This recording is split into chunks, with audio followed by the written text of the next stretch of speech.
You know, it's a most extraordinary thing, this sensation we have of time passing. We speak of it as if it were a kind of river, carrying us helplessly along from the cradle to the grave. The days roll by, the months slip through our fingers, the years vanish like mist on a morning lake. And yet, curiously, we never actually see this river called time. What we see, what we feel, what we live is always now. Have you ever noticed that? The past, for all its weight and shadow, is nothing more than a memory vibrating in the present. The future, for all its promise and worry, is nothing but an idea shimmering before you also in the present.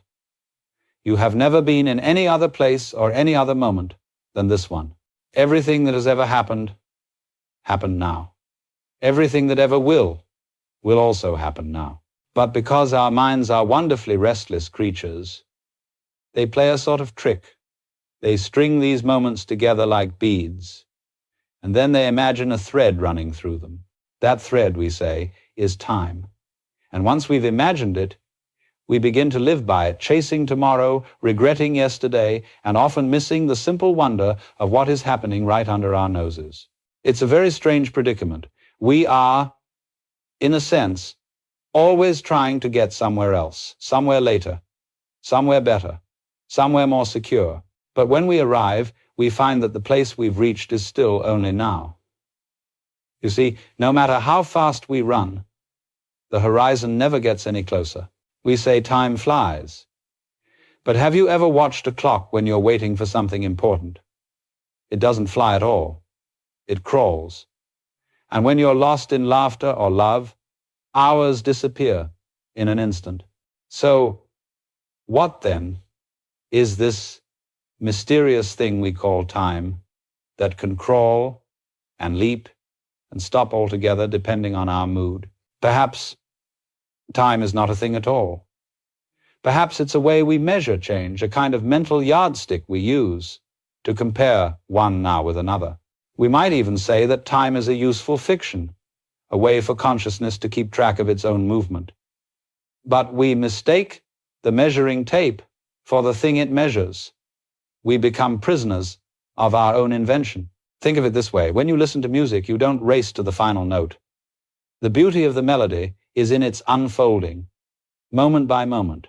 Life, too, is like that, a dance, not a destination. The rhythm of existence is not something to be hurried through, it's something to be felt. So, the peculiar experience of time is really the peculiar experience of ourselves, pretending to be travelers on a journey that never actually moves. We imagine beginnings and endings, but the scene never leaves the stage. There is only the eternal performance of now, wearing different costumes and calling them then and later. And if you can see that, if you can really taste that truth, then something relaxes in you. You stop clutching at the passing moments as if they could be held. You realize that they were never going anywhere. The current you thought was sweeping you along is simply the movement of your own awareness, dancing through change. We are taught, almost from birth, to see time as a straight road, paved neatly from past to future, from once upon a time to the end. It feels solid, doesn't it? Something dependable, like a ruler stretched across existence, marking where we've been and where we've yet to go. But if you look closely, you'll see that this road is a painting, beautiful, convincing, but entirely flat.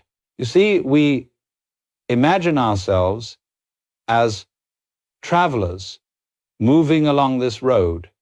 Behind us, a trail of memories. Before us, a fog of possibilities. We say, I was there, and now I'm here, and soon I shall be there. Yet the funny thing is, you are always here. The traveler never truly leaves the spot. The scenery simply changes. It's rather like watching a film in a theater. The light flickers through the reel, frame by frame, giving the illusion of motion. But all the frames already exist, neatly coiled together, The story unfolds not because the film moves, but because you move through the moments one at a time. The illusion of progress is born in the act of perception itself. Now imagine you could hold that entire reel in your hands, every birth, every death, every kiss, every sunrise, all at once. There would be no past or future then. Only the vast totality of experience, shimmering together like facets of a jewel. This, you see, is how the universe experiences itself. Not as a straight line, but as a great simultaneous pattern. But we humans, being practical little creatures, find it hard to think that way. We need clocks and calendars, deadlines and anniversaries. We crave order. So we take this vast living tapestry and cut it into neat slices. We can count seconds, minutes, hours. It's a useful habit, of course. Without it, we'd never meet for dinner. But we mistake the map for the territory, the schedule for the dance. Time, as we commonly know it, is not a river we drift upon. It is a kind of musical notation, a way of keeping rhythm with change. The notes are not separate from the melody, they are the melody. But imagine trying to enjoy a symphony by staring at the paper score, analyzing each note for its place in the sequence. You'd miss the music entirely. And that's what happens when we live by the ticking of the clock, forever chasing a future that never arrives. We keep thinking of life as a journey with a beginning and an end, but that is only because our minds love stories. We like beginnings, they give us purpose. We like endings, they give us closure. But the universe doesn't tell stories. It is the story written and read in the same breath.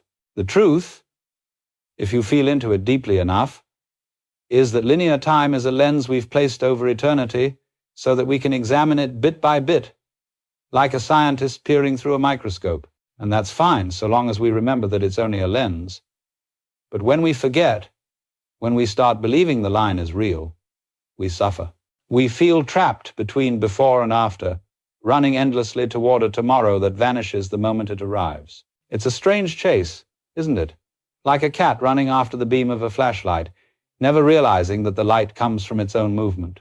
The more it tries to catch it, the faster the illusion runs away. So perhaps the wise thing, the truly sane thing, is to stop running, to pause and look around, to see that what we call time is not something pushing us from behind or pulling us ahead. It is simply the way change feels when consciousness plays. The illusion of linear time dissolves, and in its place you find a kind of spaciousness, an eternal now that contains all befores and afters, perfectly whole, perfectly still. And when that is seen not as a theory, but as an experience, you discover that there was never any line at all. Only the circle, endlessly dancing, endlessly complete. Now, let us look at this mysterious thing that watches time. For if time is an illusion, then there must be something, or rather, no thing, that perceives the illusion. Something that stands behind the ticking of the clock and says, "Ah, there it goes again." That, my friends, is what we call consciousness. You see, consciousness does not move through time. It doesn't have a birthday or an age. It doesn't begin when you wake up and end when you fall asleep. It is that by which you know waking and sleeping. It is that which watches thoughts come and go, sensations appear and fade. It's not inside your head any more than the horizon is inside your eyes. When you stare into a mirror, the reflection changes as you move, but the mirror itself remains untouched. Consciousness is that mirror, perfectly still, endlessly reflective. Upon it plays the dance of thoughts, emotions, days, years, entire civilizations rising and falling. But the mirror itself never ages, never accumulates dust, never cracks. And yet, here's the grand joke. The mirror and the reflection are not two separate things. For without the mirror, the reflection would not exist. And without something to reflect, the mirror would be empty, meaningless. Consciousness and experience are two sides of one coin, like the front and back of your own hand. We often imagine that our awareness is inside the body, somewhere behind the eyes, listening from between the ears. But that's a clever illusion. The truth is, the body is inside awareness, just as the clouds are inside the sky. You are not a small thing looking out at the world. You are the vastness in which both inside and outside appear. Modern physics has begun to whisper something very similar. When they look deeply into matter, into atoms and quarks, they find relationships, not solid things. They find patterns of energy dancing together, a kind of cosmic conversation. And this, in its own way, is what consciousness is doing. It's not a thing, it's a process, a field of relations, endlessly folding and unfolding itself. You can feel this for yourself if you're very still. Notice how the moment you try to grasp consciousness, it slips away. You can't see the seer. You can't know the knower, because the one who tries to observe it is it. It's like trying to bite your own teeth, or see your own eyes without a mirror. And yet, although you cannot grasp it, everything you know is woven through it. Every thought, every sound, every heartbeat, every tick of the clock arises within this awareness. It's the stage on which the whole play of life unfolds. So perhaps we are not travelers through time at all. Perhaps we are the mirror in which time reflects itself, a timeless awareness pretending to be a person wandering from birth to death. The self that says, I was and I will be, is simply consciousness taking on the costume of sequence so that it can enjoy the story from within. And if you listen closely, you'll hear a kind of laughter underneath it all. For consciousness knows it has never truly gone anywhere, never truly been bound by time. It only plays at being lost so that it may rediscover itself with delight again and again, forever.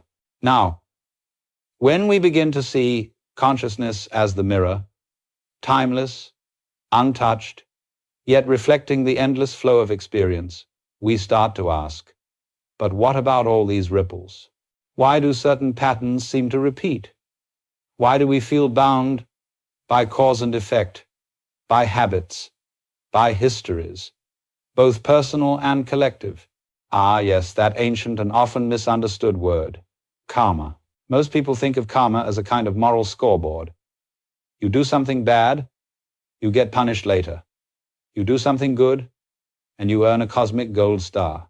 But this is a rather childish view, don't you think?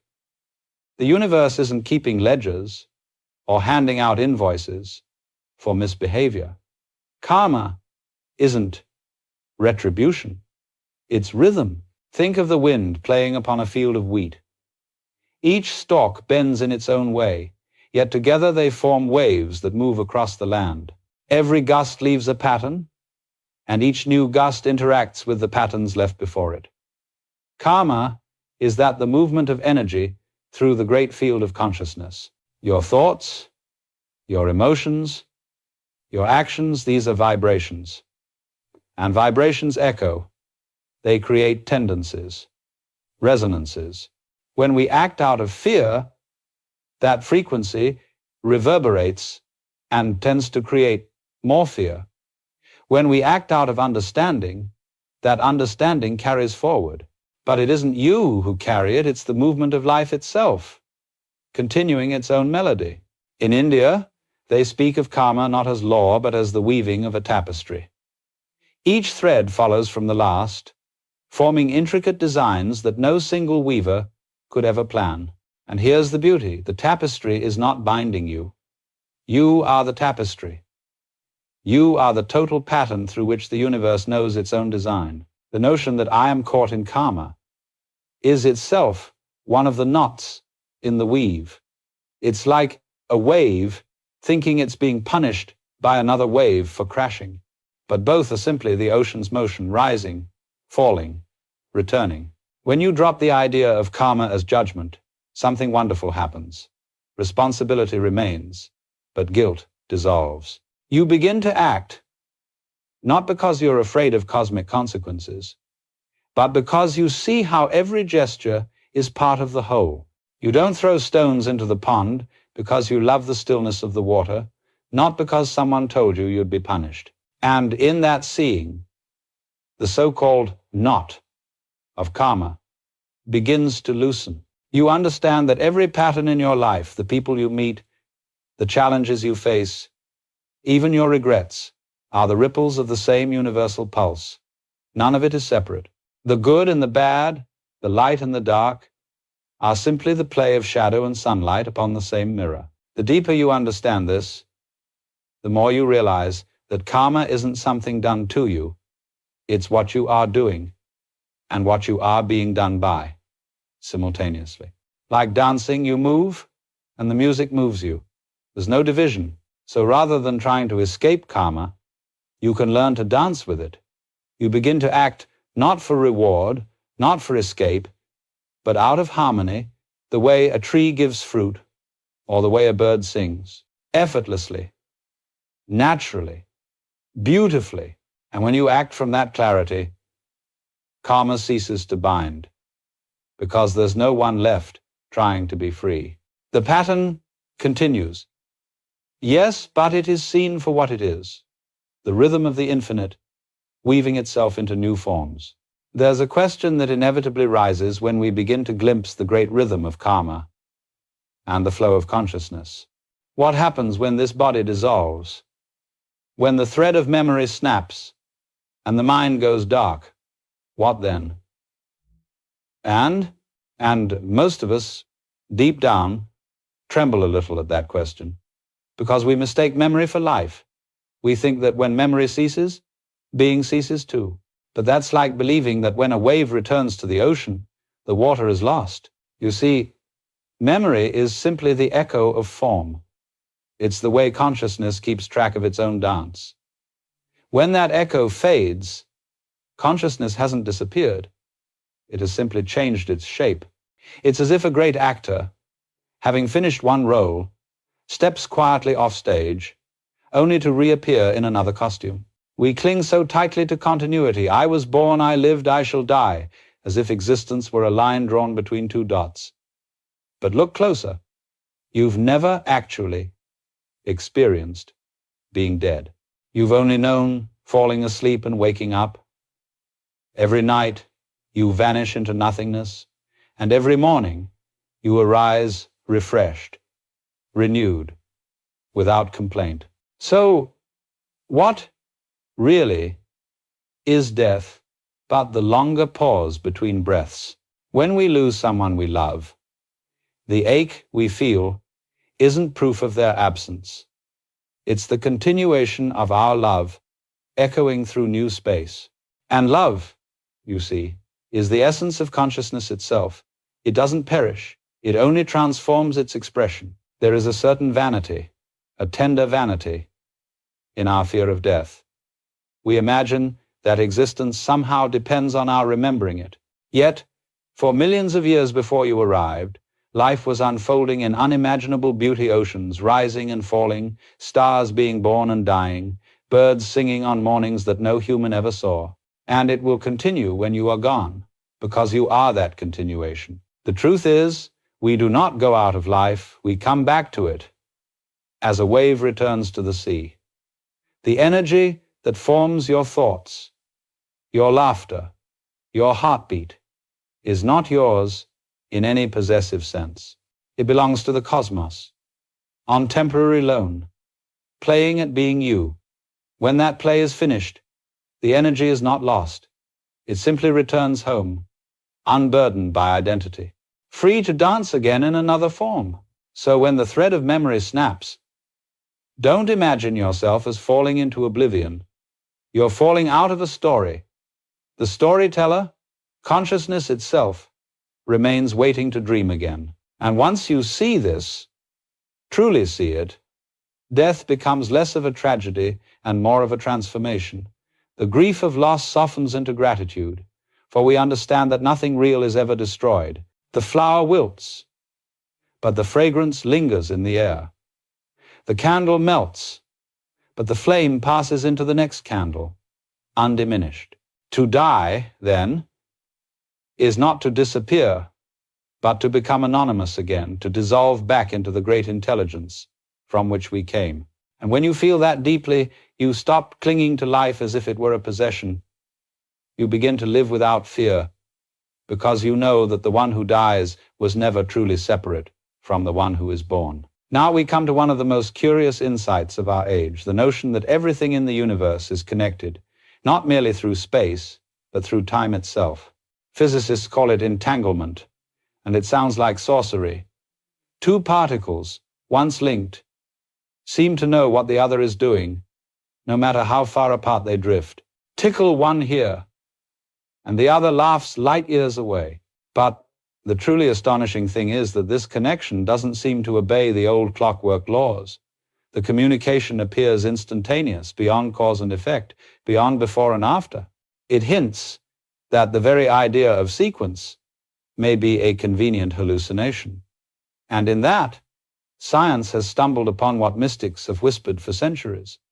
The totality of existence is happening now. When you begin to sense this, you realize that consciousness itself is entangled across all time. The you who sits here listening is not merely a product of the past. You are the expression of an eternal pattern, a wave crest on the infinite sea of awareness. The same consciousness that looked out through your eyes as a child is looking now, unchanged. The body has changed, the memories have rearranged themselves, but the witness remains timeless. And if that's true of one lifetime, why not of all lifetimes? The same awareness that animates you now is animating the birds outside, the stars burning overhead, the laughter of someone you have never met. It's one consciousness, refracted through countless points in the prism of time. To feel this directly is to experience what the physicists describe as non-locality. You begin to sense that every thought, every breath, every heartbeat echoes through the entire cosmos. When you breathe, the universe breathes. When you love, the universe remembers itself. But you see, we usually experience ourselves as separate, a little bubble of awareness, drifting through a stream of moments. We think, I am here now, and tomorrow I shall be somewhere else. Yet what if tomorrow is simply another fold in the same fabric? What if your future self and your past self are not ahead or behind, but resting side by side like two ripples touching in the same pond? From this view, time is not a line but a tapestry, woven in all directions. The past doesn't cause the present. The whole pattern causes both. That's why, when you suddenly feel déjà vu, or sense that a dream has come true, you are brushing against the threads that lie beyond the ordinary weave. You're glimpsing the timeless intelligence that underlies it all. Alan Watts would smile here and say, you are not a result of the past. You are the meeting point of the entire universe, converging upon this moment. For the Big Bang didn't happen long ago. It's happening now, everywhere. Every spark of existence is the universe still unfolding, still creating itself. And when you see it this way, you stop being obsessed with before and after. You begin to live as though every moment were the center of time, because it is. The ancient sages said, he who knows the self knows all worlds. What they meant was that when you wake up to the awareness that's right here, you discover that it has never been divided by centuries or lifetimes. You are entangled with everything that ever was and ever will be. So, what is this entanglement across time? It's the simple truth that you were never merely born into this world, you grew out of it. Like a leaf from a tree. The tree doesn't remember each leaf separately, yet the life of the whole flows through every one. The leaf falls, the tree remains, and in due time, another leaf unfolds. The sap is continuous, timeless, and it's the same sap that flows through you now. When you rest in that realization, not as a belief, but as an experience, something extraordinary happens. The anxiety of time, the rush of days and years begins to dissolve.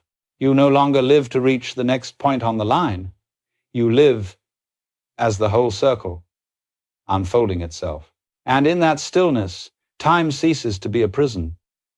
It becomes a song, a melody whose notes are all sounding at once. If only you have ears to hear.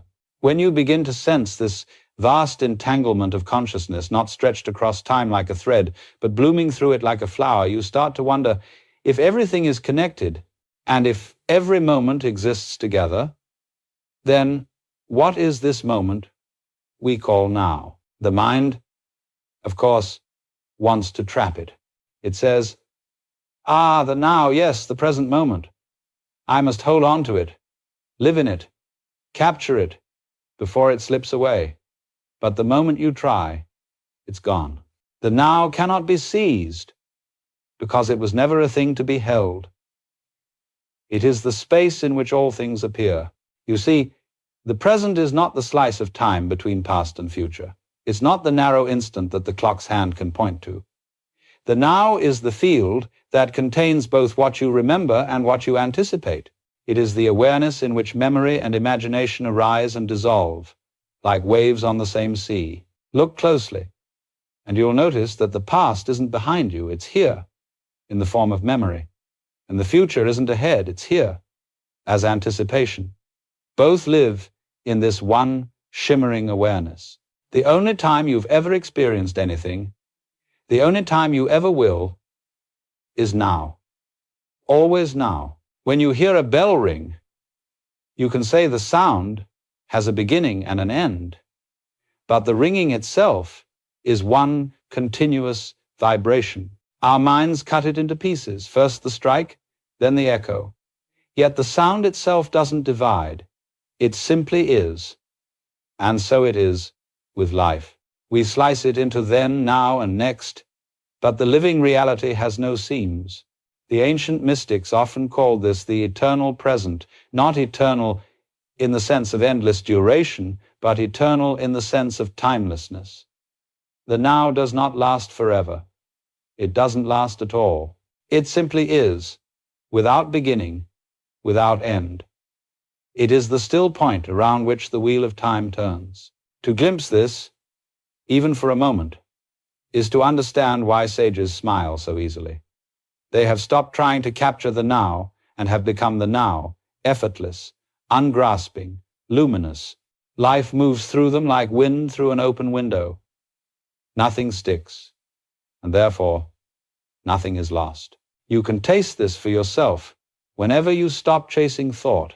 When, for an instant, you listen without naming, see without judging, breathe without trying, suddenly, the ordinary world becomes radiant. The rustling of leaves, the hum of traffic, the heartbeat in your chest, all of it is the same vibration. In that moment, you are not in time. You are time.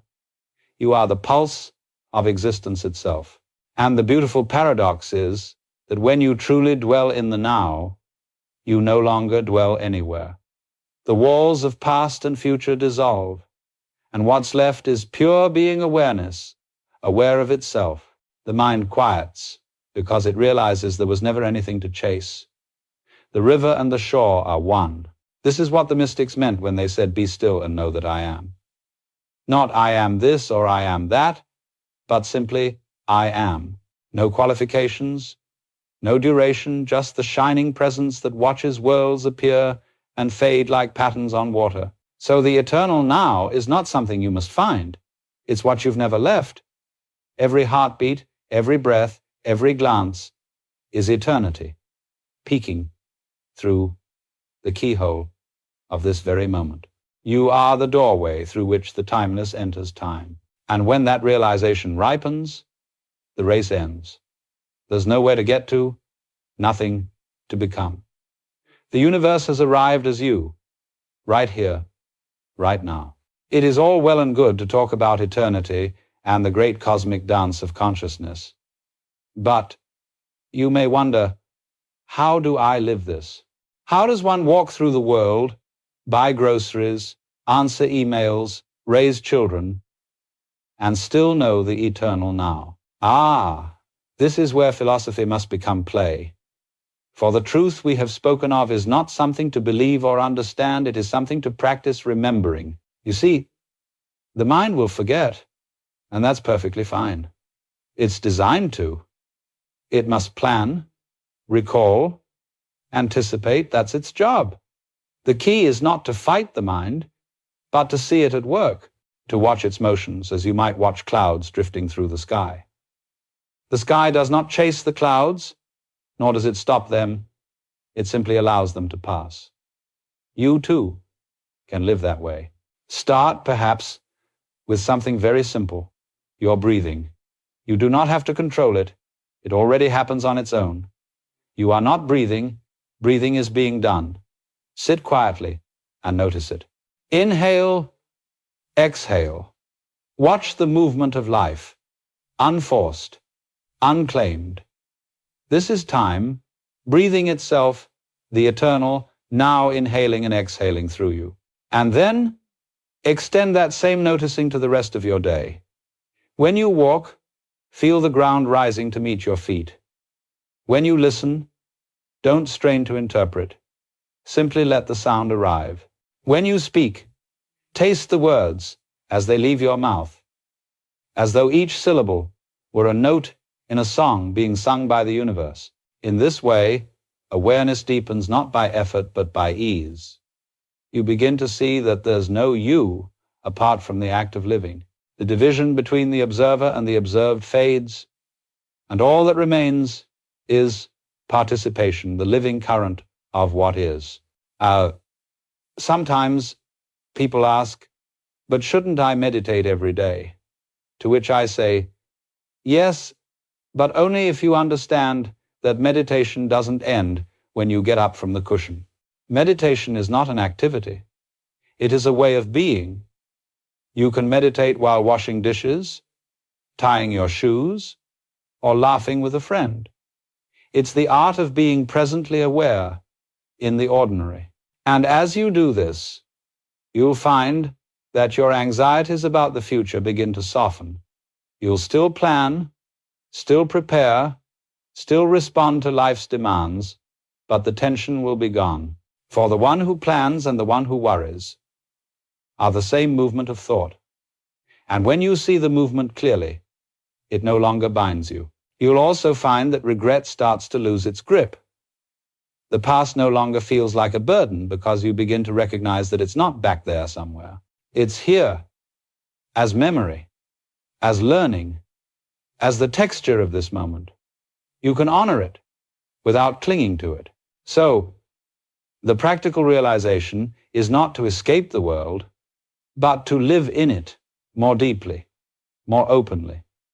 To treat every moment as sacred not because it's rare, but because it's ordinary. And when you forget, as you will, smile. That too is part of the play. The forgetting and the remembering are both the dance of awareness discovering itself. There is no need to feel guilty for drifting off into distraction. Simply notice that even distraction is happening now. Once you see that, the distinction between the sacred and the mundane dissolves. Drinking tea, folding laundry, writing an email, all become the ceremony of existence itself. You are not practicing to reach enlightenment. You are practicing to remember that you are enlightenment, temporarily pretending to be busy. So live gently, breathe deeply, and keep your eyes soft. You don't need to hold the present moment. It's already holding you. After all this talk about consciousness, karma, and the eternal now, it's easy to get rather serious about the whole affair. People often do. They start whispering about enlightenment as if it were a secret mission, as if one must hold one's breath and walk very carefully lest they disturb some cosmic law. But, you see, that is the final trick of the game, to make the play of life into a problem to be solved. And when you finally catch yourself doing that, the only sane response is to laugh. Because the whole thing, this grand adventure of being a person, of pretending to be separate, of struggling to find what was never lost, it's all a divine bit of theater. The universe playing hide and seek with itself. You, me, the stars, the ants, the galaxies, every one of us is the infinite self, putting on a disguise for the sheer fun of seeing what happens next. It's a marvelous game, but only if you remember it is a game. The moment you forget, you start taking yourself terribly seriously, like an actor who has lost sight of the play and believes he is Hamlet, truly doomed. And then you suffer. But when you remember that it's play, then even the tragedies become beautiful. You can cry without despairing, laugh without cynicism. You see that every role, hero and villain alike, is the self wearing different masks. You may ask, but why would the universe play such a game? Why not stay blissfully perfect? Well, because perfection, unexpressed, is dull. A blank canvas, no matter how pure, means nothing without a splash of color. The one divides itself into the many to taste its own flavor. The divine pretends to be human so it can feel the thrill of rediscovery. So, the cosmic joke is this: you have been seeking what you already are. You have been running after yourself, shouting, "Where are you?" while the echo of your own voice keeps answering, "Here." Every philosophy, every religion, every scientific theory is, in its own way, the universe holding up a mirror to itself, saying, "Look, isn't this curious?" And then laughing because it realizes that what it was looking for was looking all along. And when that laughter arises in you, that deep belly laugh of recognition, it's not frivolous. It's sacred. It's the release of the tension that held the illusion of separation together. The laughter of awakening is the sound of the self, remembering it was never trapped. So, when you hear someone take spirituality too solemnly, bow to them gently and whisper, "You're part of the joke, too." The divine comedian hasn't missed anyone. Every saint and every fool is on the same stage, reading different lines from the same script written in the stars. And the punchline? There's no punchline. The laughter doesn't end the play. It is the play, the sound of eternity, enjoying its own disguise. So go on. Laugh. Laugh at your worries, at your pretensions, at your need to control what was never yours to command. Laugh, because you see through it, not with cruelty, but with compassion. For every serious face in this cosmic theater is just God pretending to forget the plot. When you truly get the joke, life doesn't become trivial. It becomes radiant. Every tear, every triumph, every mistake becomes part of the same joyful improvisation. You can dance clumsily, sing off-key, and it's still perfect, because the perfection was never about getting it right. It was always about being alive. And so, my friends, we come full circle. The story returns to its source, as all stories do. You and I, these peculiar, laughing, weeping creatures, are nothing but the sea, playing at being waves. We rise, we curl, we fall, we vanish into foam, yet never, not for one instant, were we separate from the sea itself. All our adventures, our loves, our fears, our histories, these are simply the sea expressing its own movement, finding new ways to feel itself alive. The wave forgets, for a time, that it is water, and in that forgetting it learns to dance, it learns to be born and to die, to climb and to crash. And when it dissolves back into the deep, nothing is lost, because it was never truly apart. You see, the whole drama of time and self and becoming is the ocean folding itself into momentary forms, consciousness rippling into faces and names. And when the wave remembers its source, there's no sadness in returning, only recognition. Try, if you will, to feel it now. Sit quietly and sense the gentle pulse of life moving through you, the breath, the heartbeat, the hum of existence. Notice that this same pulse is everywhere. In the wind outside, in the stars overhead, in the stillness between sounds. It is one rhythm, one song, played through countless instruments. And you, dear listener, are one of those instruments, unique in tone, irreplaceable in melody, yet inseparable from the orchestra. When you speak, the universe speaks. When you rest, the universe rests. When you awaken, the universe awakens, as you. So when the mind whispers, I am small, I am separate, I am temporary, smile and let that thought pass like foam on the tide. You were never merely a drop, you were always the ocean looking at itself through the lens of a drop. The beauty of this realization is that nothing needs to change. You don't need to escape the world or transcend it. The divine is not hiding somewhere above the clouds, it is shimmering through everything, even this very breath. Life is not a riddle to be solved, but a song to be sung. The purpose is not to reach the final note, but to feel the music as it plays. And when the melody pauses, when what we call death arrives, it's only the silence between movements. The orchestra rests for a moment, then begins again. So let us rest in that knowing. Let the heart grow quiet. Let the mind soften. And in this stillness, sense the vast sea behind every wave, the timeless behind every moment.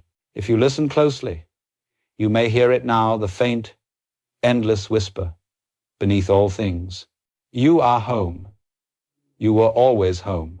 And in that remembrance, the wave bows to the sea, and the sea smiles through the wave, and there is no more searching, only the deep, unbroken rhythm of being.